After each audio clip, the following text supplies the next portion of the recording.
Балықтар неге сөйлемейді? Ертеде сиқырлы көк теңіздің астында балықтар патшалығы өмір сүріпті.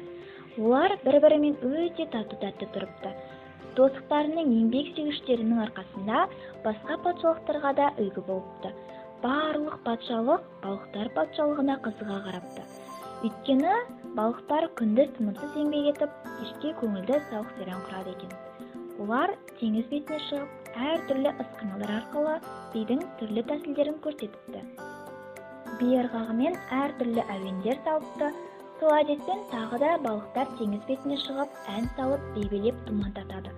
Оны естіген құбыжық теңізге келіп, шат-шадыманға бөленіп жүрген балықтарға тап беріпті.